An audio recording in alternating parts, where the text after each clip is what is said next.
The bomb is a truly effective piece of equipment, another tool among many man has devised to solve contemporary problems. After all, that's what fundamentally separates us from our genetic peers, the ability to manipulate our environment in pursuit of whatever sapient desire one may have. Such aspirations manifest just by virtue of being human, meaning they can be as abstract as wanting a better life or craving existential change, and as narrow as striving to achieve a particular goal or resolving a present issue. Of course, the matter of having an active problem is universal, regardless of time, place, and magnitude. One could define the predicament in any given moment to be as simple as needing to open up a certain fruit to obtain sustenance, or as complex as needing to get from point A to point B within a certain time. To put it plainly, having problems, one way or another, is as core to the human condition as death, and because of so, humans have developed tools to address whatever issues may be present. A tool to collect water from the local stream, a tool to make it to point B on time, a tool to fix the crumbling roof of the shelter, a tool to produce a desired sound, a tool to provide warmth for our hairless bodies, a tool to break apart stuck Lego pieces, a tool to indulge in leisure, a tool to clear vicinities, whether environmental or people.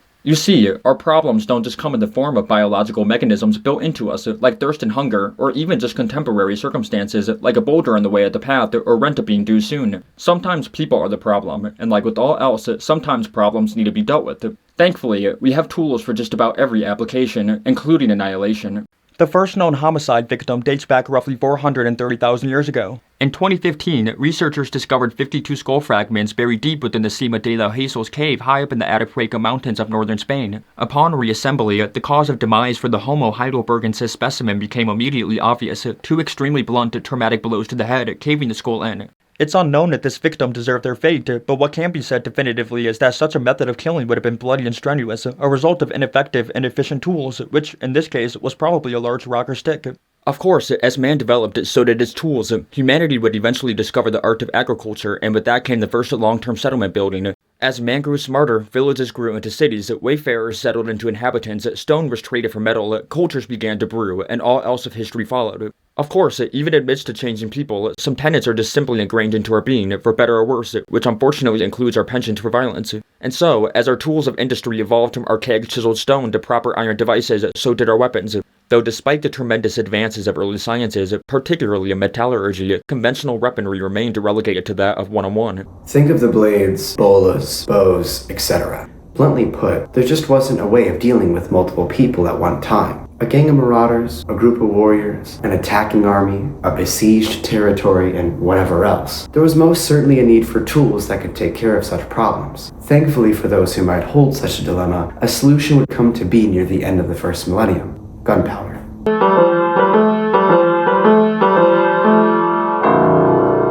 Even all the way back in the mid-2nd century AD, there were rumors of a mysterious substance with properties unfamiliar to the people at the time. Taoist alchemist Wei Boyang, author of the Cantong Qi, or the Kinship of the Three, wrote of a strange solution comprised of three powders that violently fly and dance, seemingly alluding to a gunpowder-adjacent concoction almost 700 years before the first known recorded gunpowder formulas.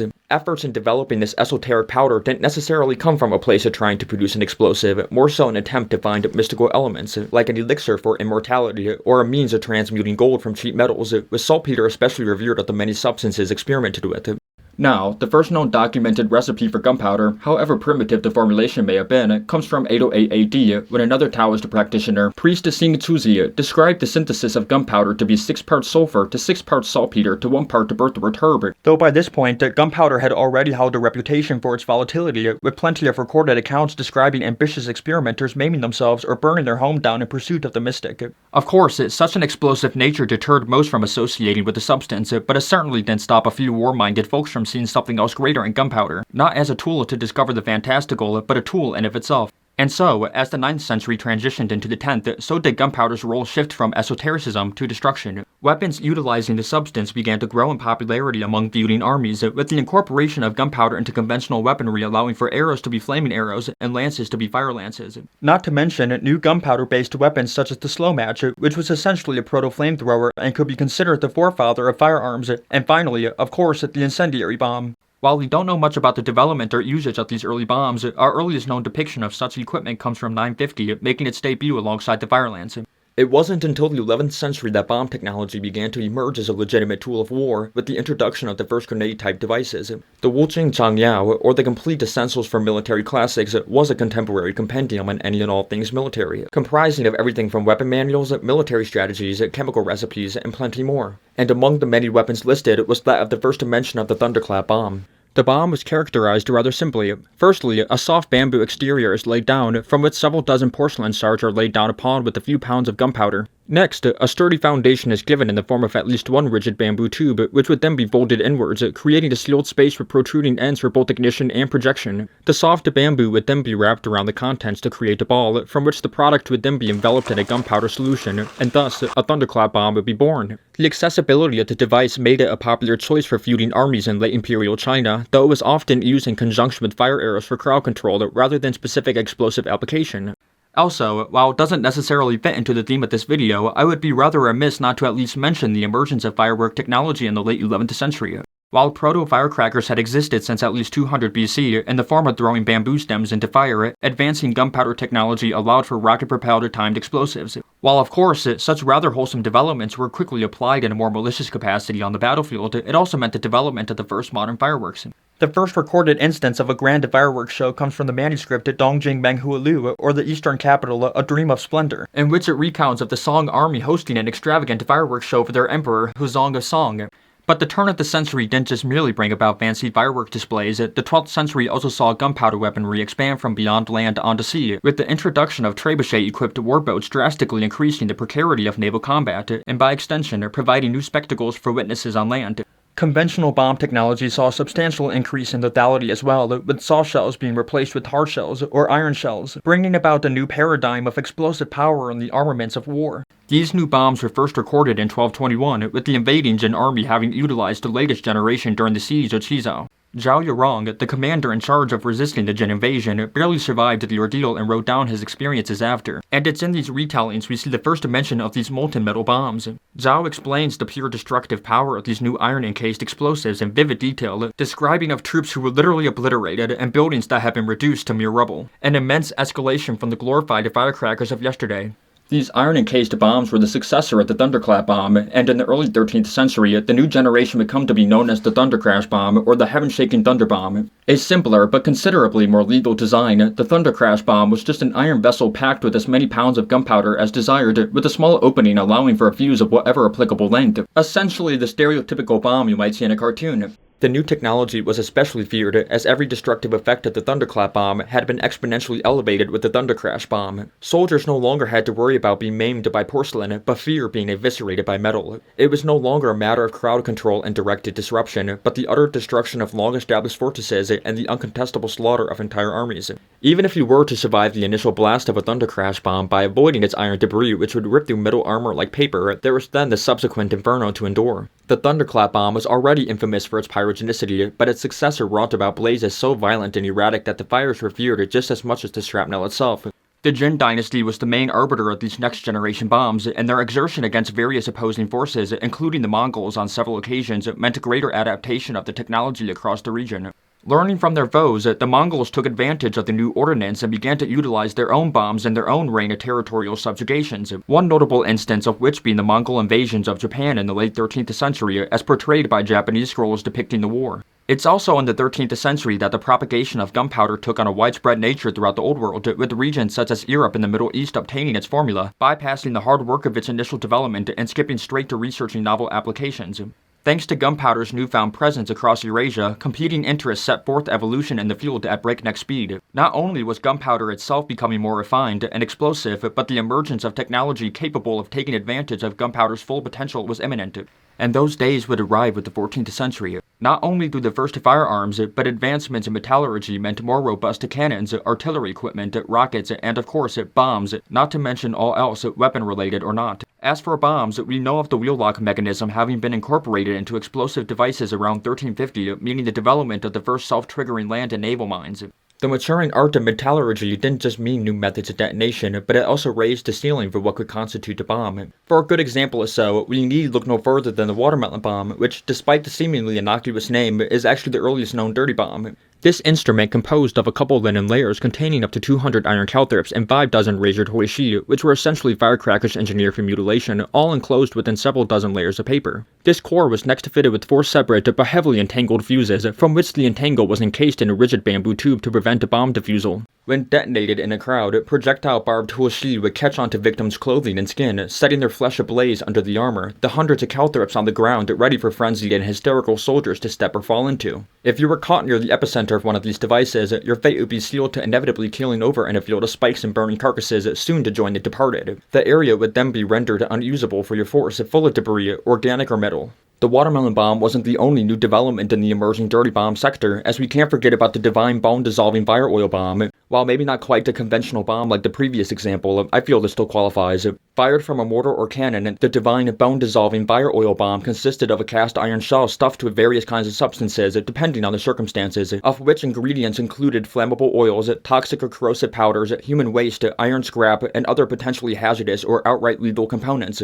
The bomb was unique in that flammable oil was the main detonating agent, rather than the usual gunpowder. There is a smaller version of this instrument that acted more like the conventional bombs we're familiar with, dubbed the shooting star bomb, having used a gunpowder rather than oil like the divine bone-dissolving fire oil bomb. This alternative too would be stuffed with varying ingredients depending on the desired outcome, and were used as grenades today would be. There was also a very large variant of the same family that was too big for any contemporary projectile system to launch, so the device would be strapped onto an unfortunate pack animal who'd then be sent off to their explosive death, taking with it whoever and whatever unlucky enough to be within its vicinity.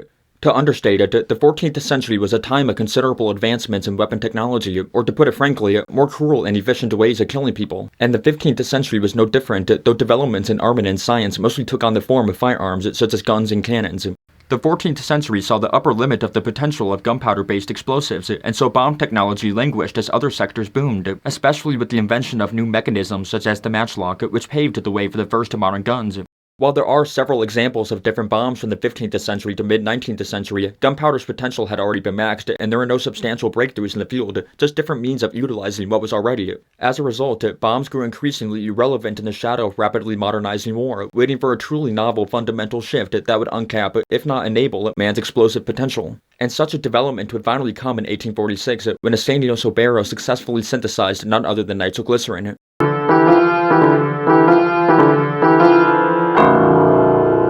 In 1846, Italian chemist Asenio Sobero was working in his professor's lab in Paris when he reacted heated nitric and sulfuric acid with glycerin, creating a lard-like mixture with similar appearance to vegetable oil. The novel solution quickly blew up the lab, the compounds within making their own implications clear. Sobero, severely scarred from the explosion, both mentally and physically, dubbed the discovery pyroglycerine, but despite his insistent warnings against the new substance, people of every sector, for every reason, couldn't get their hands on enough of the revolutionary oil. People tested pyroglycerine in just about every application they could conjure of it, which, as you might expect, led to a rash of unintentional suicides. There are even stories of people drinking nitroglycerin, which apparently tastes like whiskey, and obviously dying, immediately.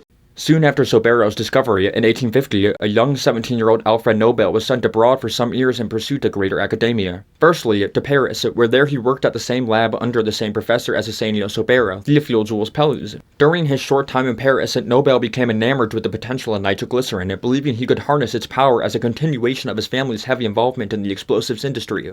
After his year in Paris, Nobel moved to the United States, where he continued his research into the compound, making connections with scientists and engineers and businessmen along the way. It was after another 5 years abroad when Nobel returned home to St. Petersburg, Russia to assist at his family's explosives and manufacturing plant, though the business would soon after shutter with the end of the Crimean War. It was in 1859 when the Nobel family returned to their home country of Sweden, where there, Alfred established a lab and began grinding to find a stable solution to nitroglycerin with the help of his family. Alfred would go on to develop several inventions, such as the blasting cap and detonator, which were, obviously, crucial components of his most famous invention, dynamite, which he successfully devised after 7 years of continuous research in 1866. But an omelet can't be made without a few eggs breaking, and Nobel, well, he had a full carton of broken eggs by the time he was able to enjoy his omelet. You see, Alfred Nobel officially established his company at Nitroglycerin AB in Stockholm, Sweden in 1864, but less than 3 months earlier, a massive explosion triggered during some routine nitroglycerin production, killing Alfred's brother Emil Nobel and 4 other workers. Though immensely devastated and reeling, Alfred knew the work needed to continue on, in for a penny, in for a pound after all. 2 years after, with his efforts especially geared towards finding a stable means of nitroglycerin following the accident, Nobel finally figured out that the addition of diatomaceous earth or fossilized algae neutered the explosive oil into a more passive absorbent. Nobel's patent claimed the diatomaceous earth product, though other companies and individuals would use different sorbents, such as resins and clays, to produce their own version of what Alfred would term dynamite. Unsatiated, Nobel continued his research with nitroglycerin and potential derivative explosives, and in 1875, he successfully formulated the first plastic explosive, gelignite or blasting gelatin. Safer, yet more explosive than dynamite, gelignite was able to be safely molded and applied wherever desired. Not only that, but its production was extremely accessible, merely made through dissolving nitrocellulose or gun cotton in nitroglycerin, followed by mixing the solution with wood pulp or saltpeter. As you might imagine, such a cheap and simple recipe meant mad widespread usage, legally or illegally. You see, while gelignite saw plenty of industrial application, such as for mining and demolition, it also contributed a fair share to non-state or business actors for more stochastic means, likely among the most famous example of which being that of the Irish Republican Army in the brewing decades before the Troubles, when, during the pivotal Solo Headbag ambush in 1919, IRA associates would steal a large cache of gelignite being transported by 2 British troops, of whom were killed in the hijacking. Such a score would go on to escalate the IRA's notoriety, not to mention elevate their insurgency capabilities, as rebels would go on to make good use of their newfound explosives. Nobel's achievements had made himself fabulously wealthy, but his years of arduous work with volatile chemicals had come at the cost of his mental and physical health. Nobel would later go on to establish the Nobel Prize in 1888, hoping to leave behind a legacy that wasn't just death and destruction, though that's another story. And the world continued chugging along producing and utilizing new explosives as Nobel retired from the industry, dying in 1896 at just 63 years old. In 1861, German chemist Julius Wilbren discovered 2,4,6-trinitrotoluene, or TNT, though its only known purpose at the time was that of a deep yellow textile dye. You see, TNT is so stable on its own that it wouldn't be for another 3 decades before its explosive nature was revealed by another German chemist, Karl Hausermann. And with such a revelation, TNT became revered and feared for its explosive capacity despite its stability. Transported as a liquid, those looking to put it to use would merely have to pour the liquid into a shell or container and detonate from a distance, whether by lighting a fuse or firing it upon a surface. Of course, world governments weren't going to let such an effective explosive go to waste, and so the Germans broke the seal in 1902, officially replacing the filling in their artillery shells with TNT. A massive boost in Germany's offensive capability, at least until countries like Great Britain followed soon after. TNT saw widespread military application beyond just artillery shells, such as incorporation into mines and torpedoes, not to mention outright bombs. In fact, TNT was so popular and pervasive that it would go on to be the standard of which other explosives are compared, a metric we'll be using later. While TNT was blowing up on the world stage, explosives technology development marched on as usual, and several new compounds were invented in the decade following TNT's rediscovery, including PETN and RDX, all of which saw plentiful use in World War I and World War II, expectedly. Of course, it wasn't just only fancy new chemicals from which new bombs were being made, but the packages themselves. While there have been innumerable variations of the grenade since the time of gunpowder's apotheosis, and perhaps even before then depending on how much you want to stretch the definition, it wouldn't be until 1915 when the first modern grenade would make its debut. The Mills bomb, developed by marine engineer William Mills, would build off the more archaic grenade designs of yesteryear. While throwable, self-igniting devices had seen increasing usage around the world, especially with the outbreak of World War I, these more primitive versions were not only difficult to use, but difficult to survive using, as such devices were infamous for killing their own users. To avoid such instability, Mills would incorporate several safety features, such as the pull ring on top of an already novel mechanism to create the No. 5 Mark I, from which several derivatives were produced in the years after for whatever respective reason. And while other governments shortly followed in producing their own standardized grenades, British-aligned nations' hardware would remain superior in this sector, at least for the time being. Really, there were countless developments in explosives technology from the days of Nobel to the times of global conflict, whether as new substances, new concoctions, or new devices. But just as with gunpowder, there's only so far you can go with conventional chemistry. There needed to be another definitive shift in science to enable a more powerful bomb that wasn't just stuffing more and more chemicals in any given shell. And unbeknownst to most everyone of the early 20th century, that change was just right around the corner in 1938 with the discovery of nuclear fission.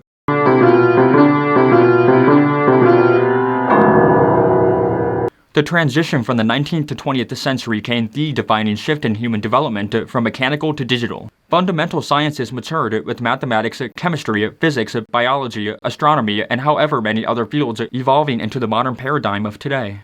Thousands upon thousands of scientists throughout history have contributed their work to humanity's advancement, and the 20th century in itself was the accumulation of the work of those that came before. Thanks to this brewing cauldron of human knowledge and academia, not to mention war money, thousands of influential, world-changing figures were able to consolidate the work of their predecessors and break new ground, allowing humanity's already exponential development to accelerate into the future we live in today.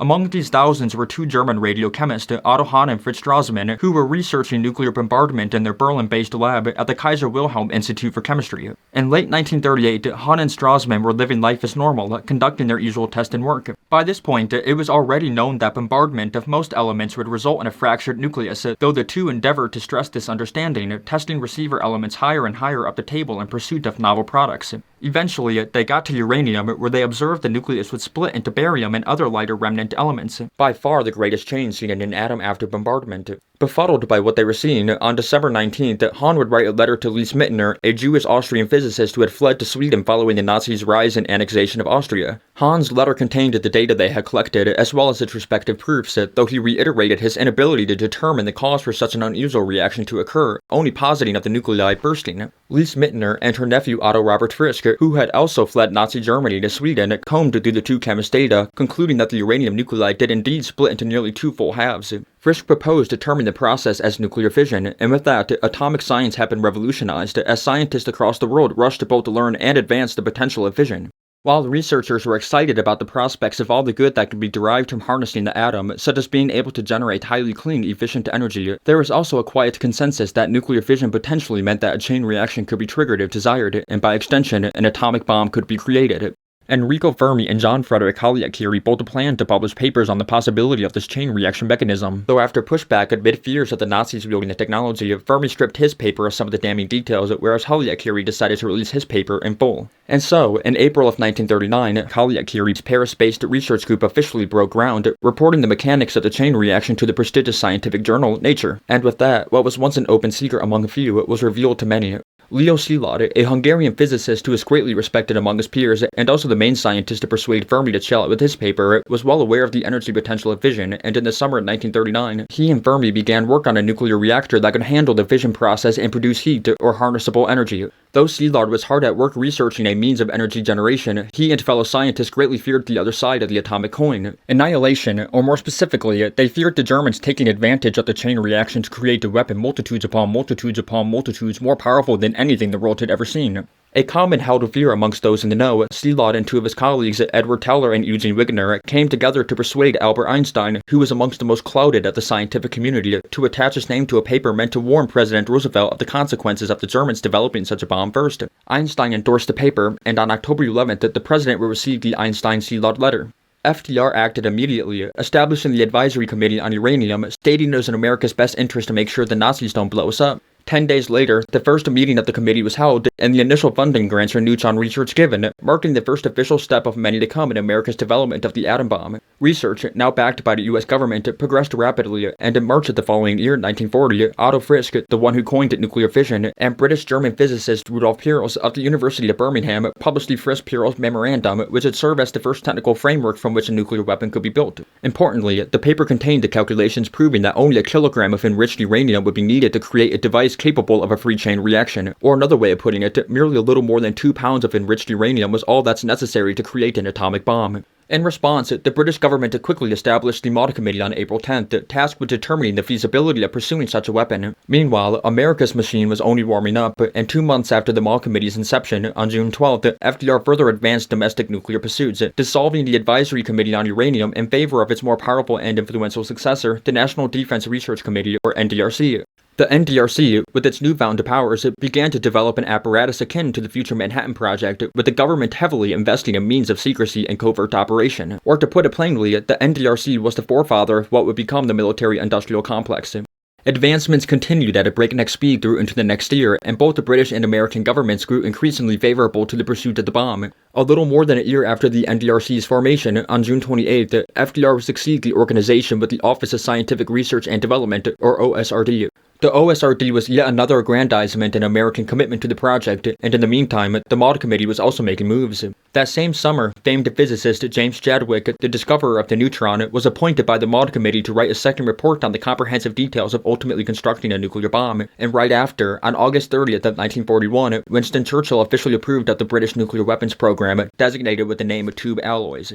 Chadwick's Maddy Committee report also proved to make a splash, with a copy of the report making its way to Roosevelt's desk on October 9th. After having read the report, FDR directed Vannevar Bush, the previous director of the NDRC and the one who delivered the report to him, to write a letter to the British heads of state, hoping to initiate communication on the matter. It'd be less than 2 months later, on December 7th, when the Imperial Japanese Army raids Pearl Harbor, killing 2,403 people and crippling the Pacific Fleet. The next day, America and Great Britain declare war on Japan, and with that, the USA was now in the war.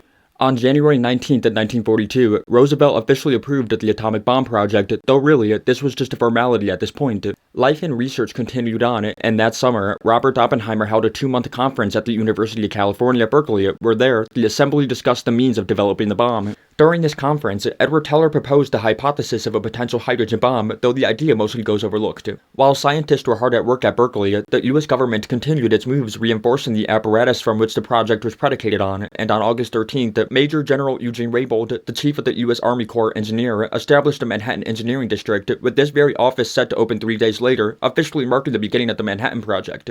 Just a month after, on September 26th, the Manhattan Project received a designation of the highest wartime priority rating, and bomb development went into hyperdrive. By the end of the year, Site X was constructed and Site Y in planning. Site X was set deep in the wilderness of Tennessee near Oak Ridge and hosted many of the secret manufacturing facilities responsible for producing enriched uranium and other important components of the atom bomb. The more famous of the two, Site Y, was decided to be located in Los Alamos, New Mexico, with Robert Oppenheimer chosen as head. The campus was instituted early the following year, and Site Y would go on to serve as a top-secret base for top minds to continue their collaborative work on the project.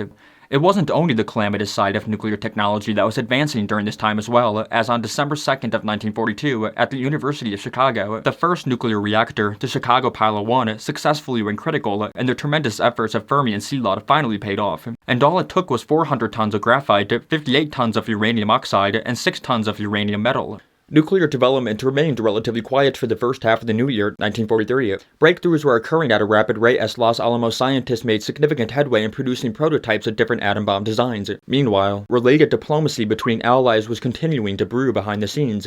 It was in August that the next major shakeups would come, when Roosevelt and Churchill signed the Quebec Agreement, subsuming the British Tube Alloys project into the Manhattan Project, a necessary solution as the British were struggling to afford a self-funded novel weapons program in the midst of Germany's onslaught.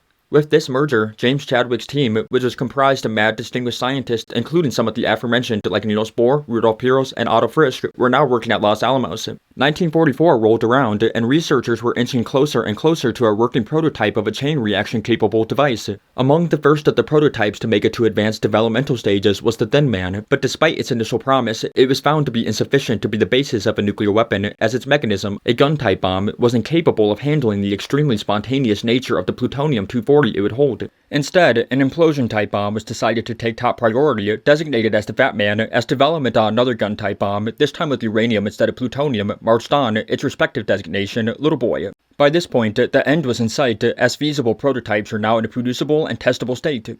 Of course, it wasn't only the Allies working on ambitious weapons programs, and in June of the same year, the Germans successfully became the first country to make it to space with their V-2 missile. Technically named the Aggregate 4, the V-2 is the first ever ballistic missile to be developed, and of itself a new iteration of bombs never seen before. And while the Germans had already successfully launched their emergent weapon for the first time almost 2 years earlier, on October 3rd of 1942, their aforementioned June 20th launch would mark the first man-made object to cross the Kármán threshold into proper space.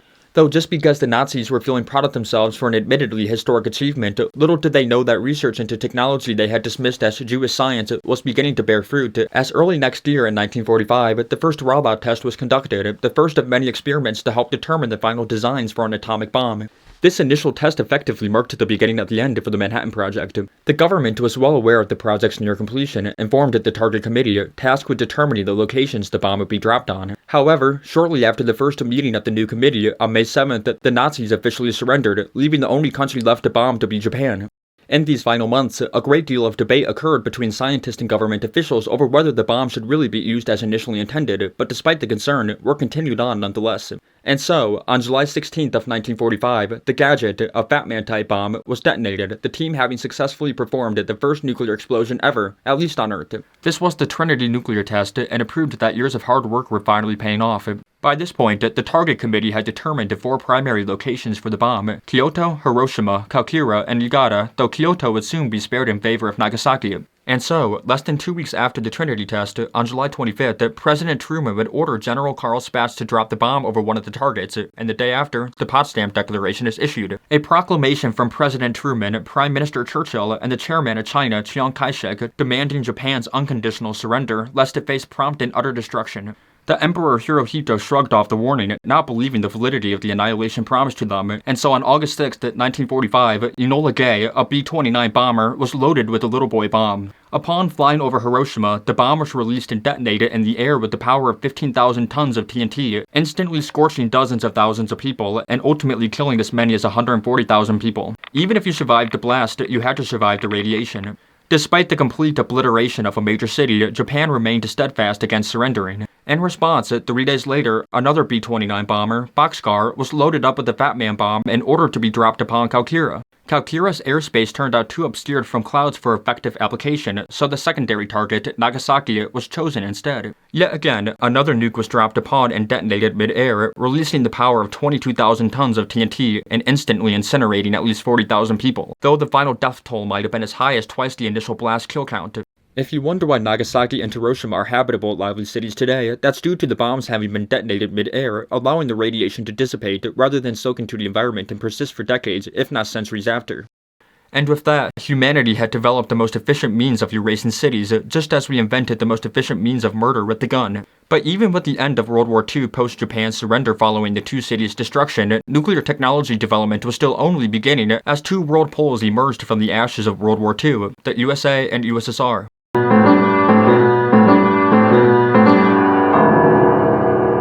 While the Allies were busy with their novel endeavor, esteemed Russian physicist George Fyodorov has suspicions that the Allies potentially working on a top-secret weapons project following the breakthroughs in atomic science that had just occurred. More specifically, the discovery of fission, and by extension, the chain reaction. Remember, while the nuclear bomb was a secret, the science behind it wasn't, as John Frederick Haliak-Curie's paper on the chain reaction was freely available to the world, courtesy of nature. Thanks to Fermi's and Haliak-Curie's respective abridged and unabridged publications, Fyodorov is well aware of a hypothetical atomic bomb, having replicated Curie's work just days after the literature's release. As I said, it was an open secret amongst the most cracked in the scientific community, and soon after the Soviet Union's entry into the war in 1942, Fyodorov wrote to Stalin stressing the importance of their own nuclear program and the likelihood of the Allied nations already working on their own. Stalin listened to Fyodorov and established the Uranium Problem Commission, but ultimately placed little priority in the pursuit of atomic research as the Red Army was caught in the midst of a bloody war in the West, of which demanded both greater attention and resource allocation. Consequently, most early work of the Soviet nuclear program comprised of spying and espionage, and notably, some of the researchers within the Manhattan Project were indeed Soviet agents. Scientists of the USSR were somewhat aware that other nations were working on their own nuclear program, as papers pertaining to the science were no longer being published, despite the immense momentum the field has seen leading up to the war and early on. Despite so, the state had other priorities, and the war continued crawling on. Research was slow, and little came of the project. However, following America's detonation of the bombs over Hiroshima and Nagasaki, Soviet Party officials quickly recognized their futility against American dominance, and in response, the USSR's nuclear program was massively escalated. On April 9th of 1946, the KB-11, or Design Bureau 11, was established, the committee tasked with developing their own bomb based off the work of the Americans they had collected from their intelligence efforts. The entire nuclear program saw a complete rework, with new leadership and new priorities, not to mention new brains, with captured German scientists now contributing to the project. In conjunction, the Soviet Union quickly constructed their nuclear apparatus, enabling the bloc's capacity to extract and enrich fissile material, and later that year, on October 25th, the Soviets successfully achieved the criticality for the first time through their research-based nuclear reactor, the F-1, which had been built near Moscow at an unprecedented rate.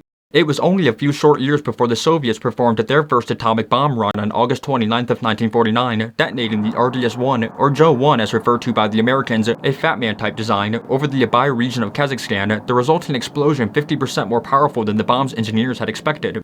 The Americans caught wind immediately, literally, with atmospheric monitoring picking up on radiation expelled from the bomb. Less than a month after the RDS-1's test, on September 23rd, President Truman announced to the world that the Soviets had obtained the bomb, and with that, another defining struggle of the Cold War was sparked, the nuclear arms race. In response to the new geopolitical dynamic of two nuclear-armed poles, the Truman administration took immediate action to ensure America's dominance, establishing the world order from then on up to the collapse of the USSR. The Soviets' successful atomic test had come just 5 days after the effective formation of NATO, and the news meant a further entrenchment of a bipolar world, as Western nations already dependent on America following the destruction of Europe were now especially reliant on Uncle Sam's security and nuclear umbrella. Following the lead, the Pentagon established Operation Dropshot, a contingency plan for should war ever break out between the two former allies, and talks of potentially advancing the bomb into its second generation with hydrogen technology were escalating within top circles of the brass. The turn of the decade came, and a month later, on January 31st, Truman officially authorized the development of the hydrogen bomb, a theoretical weapon that had been previously proposed by Enrico Fermi, and a theory that Edward Teller researched substantially throughout his time in the Manhattan Project. Because of so, Teller was assigned chairman of the committee designated with the new project, returning to Los Alamos soon after Truman's authorization. The bomb's development proved considerably more difficult than the uranium-plutonium devices that those involved in the project had worked on some half-decade earlier, and it didn't help that many of the scientists that were originally part of the Manhattan Project, such as Oppenheimer, refused to come back to Los Alamos, believing the bomb to be impossible, though this is likely a cover for moral reasons, understandably so. Very little progress was made in the first year, until a major development broke in January of 1951, when Stanislav Ulam, an accomplished Polish scientist, proposed a completely novel design. Before going over his proposal, though, I'd like to clarify how a thermonuclear bomb works, heavily simplified, of course, as I'd be lying if I said I knew the intricacies myself. The bomb works in two phases. Firstly, the initial fission mechanism detonates, like that of a conventional atomic bomb, and the resulting energy triggers the second phase, superheating and fusing the fusion fuel, similar to how the center of a star works, which ultimately generates heavier elements and releases incomprehensible amounts of energy alongside the initial fission reaction. Ulam's design involved the trigger of the fusion mechanism through the compression of its fuel from the mechanical shock of its own nuclear detonation. Teller recognized Ulam's work was the breakthrough they needed, and thus it became the basis of further development. Following so, Teller noticed the compression of the nuclear fuel necessary could be achieved to greater and more uniform effect using soft X-rays emitted from the fission element of the device. And with so, the two submitted a joint report on March 9th presenting their new design and its respective work. And just a few weeks after the delineation, Teller proposed the addition of a fissile rod in the center of the fusion fuel apparatus, which would serve as the main trigger of the bomb upon its detonation. This final framework would become the basis for which thermonuclear weapons could be built, known as the Teller-Ulam design. In the wake of the design's development, small-scale concept tests were performed in hopes of demonstrating that the theoretical could become the practical, and on May 8th, exactly 2 months after the joint report, the first release of uncontrolled fusion energy was executed, referred to as the George shot. Though the resultant explosion was merely a tiny fraction of the technology's true potential, the success still ultimately proved the feasibility of the bomb. Just a year later, on November 1st of 1952, a prototype device was triggered at full scale in Operation Ivy Mike with the detonation of the sausage over an island in the Eniwetok Atoll, yielding an explosion almost 500 times more powerful than the one dropped on Nagasaki and completely obliterating the island it had been dropped on, leaving a literal crater behind in its place. Some of the resulting debris of the test had also been captured to be analyzed, and with so came the discovery of the 99th and 100th element. The Americans believed that they had secured definitive nuclear supremacy following their achievement, though such celebrations proved premature when less than a year later, the USSR also tested their first hydrogen bomb, known to the Yankees as the Joe 4. Though most saliently, their bomb was deliverable and ours wasn't. The Cold War had already been intensifying up by this point, but these advancements in nuclear technology, not to mention the growing hoarding of atomic bombs, meant an ushering of a new era of widely feared global nuclear holocaust, as an entire generation grew up frightened of inevitable hot conflict between the two world powers. Not looking to be outdicked by the Soviets, the Americans dropped their first deliverable thermonuclear bomb on March 1st of 1954 in Operation Castle, though its yield ended up being almost 3 times greater than expected, marking in at least 15 million tons of TNT, leaving the testing grounds completely and utterly annihilated. Not to mention the sheer amount of radioactivity emitted that would go on to seriously affect those living in the surrounding area, human or otherwise. Of course, there's an immense amount of history that can be delved upon during this era, not even just with the bomb or explosive technology, but the political and scientific climate. Regardless, what's relevant for our matter would come on October 30th of 1961. By the late 50s, the schism between the American and Soviet arms race had grown noticeably starker, and the Soviets were well cognizant of their shrinking influence in the shadow of American technological and geopolitical dominance.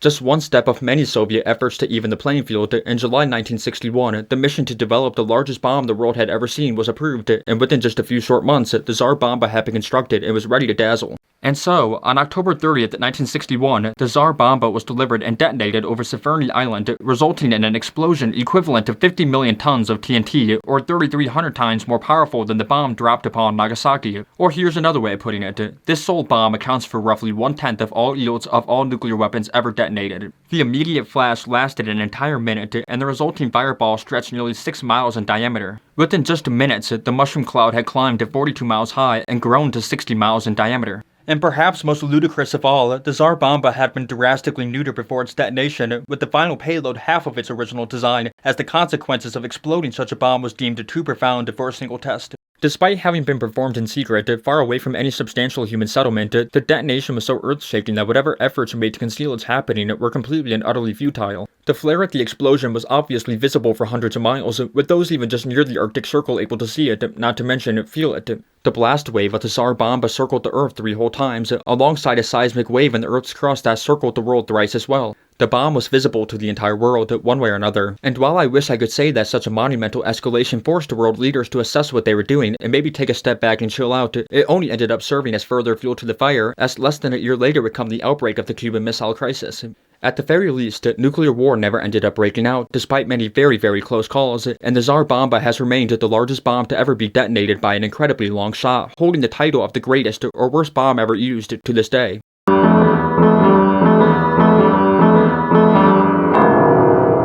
Man has always strived to improve its standing. It's what separates us from beasts, even if only slightly. Whatever challenges man may face, we've developed tools, whether psychologically or physically, to help us survive and even thrive. Of course, there's a lot of people with a lot of problems, meaning there's a need for a lot of tools. Now, you and I could define our problems to be one way, but Joe down the street could define his problems to be entirely foreign to us. Maybe Joe's been struggling to find a buried treasure, or finding an esoteric part for his project car, or maybe he needs to tie up loose ends from a recently botched job. Thankfully for Joe, just like how he may use a shovel to find his loot, or obscure internet forums to obtain his chrome, he also has a truly effective instrument in loudly silencing trouble at his disposal: the bomb. Joe's not alone in his need for weapons of war. In fact, he's got a pretty sizable cohort with the same demands. Even as early as 430,000 years ago, people, for one reason or another, needed to waste their peers. Unfortunately for some people of the past, there weren't really too many means of murder, just whatever instruments nature had to offer. But in due time, the advent of agriculture would arrive, and the rest is history. Man began to settle into full-sized villages, which would soon develop into full-fledged cities, and with that, the act of killing grew from an interpersonal scale to that of war and conquest. Despite the new fundamental paradigm of carnage, feuding armies and ambitious despots would have to lament over their inefficient tools, though in the meantime, alchemists in China were far too busy researching the mystic to stress about the banality of war. They knew that there must surely be an elixir of immortality, or that there must simply be a way to make gold of lead. But while no alchemist ever discovered such solutions, as far as we know, they did stumble upon the change that every warlord and malicious actor had been dreaming of: gunpowder. Gunpowder swept the old world in short time, and despite its relatively weak explosive capacity, users of the novel technology were able to extract its maximum potential in creative ways. Whether as simple as stuffing gunpowder in a cast iron shell to make a thunder crash bomb, to engineering dirty bombs stuffed with various debris and poisons such as the divine bone-dissolving fire oil bomb, different kingdoms and empires of different times and geographies all utilized the bomb in their own way, for their own ends. But, despite the ingenuity of creating deadly bombs from weak explosives, there's only so much you can do with gunpowder, and so, while bombs faded into obscurity, other industries flourished, such as the firearm. It'd be nearly a millennium before evolution spurred about again with the advent of modern chemistry.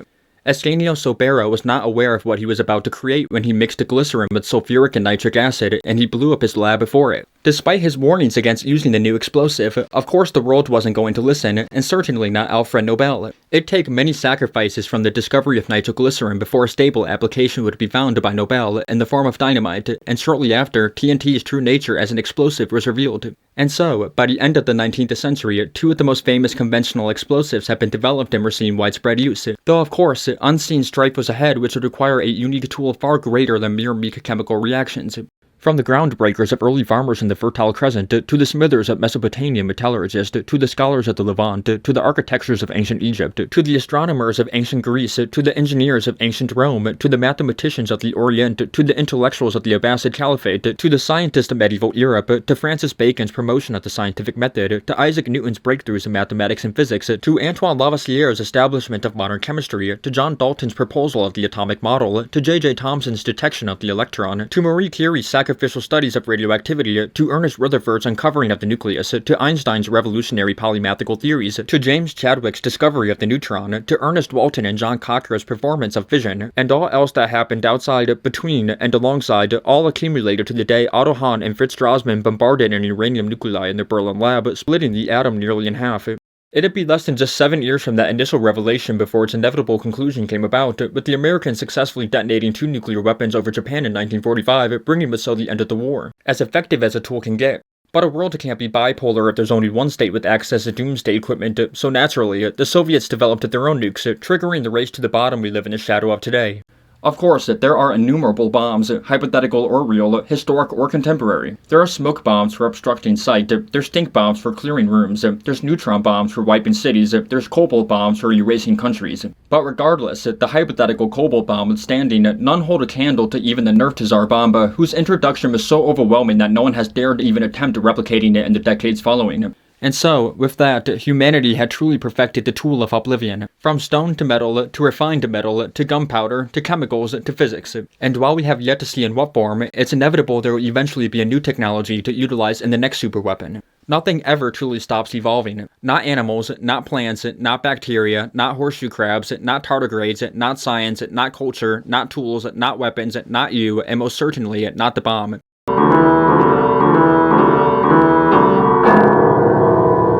Well, that's it. This project has taken me 6 cumulative months, but despite however this video may perform, I still feel it to be worth it for the stories and experience I accrued along the way. Like when I lost my phone and missed 2 flights leaving New York City, or having to avoid filming around the troops deployed in DC. That said, as of the day I'm filming this epilogue, January 20th, it's my birthday, and honestly, I can't think of a better gift than being able to finally move on to the next video. Speaking of which, if you have any and all criticism, please do let me know so I can continue improving for the next ones. All that said, thank you sincerely for watching this video, let alone making it this far. Hopefully I'll see you in the next one, but until if then, be metal and save detonating.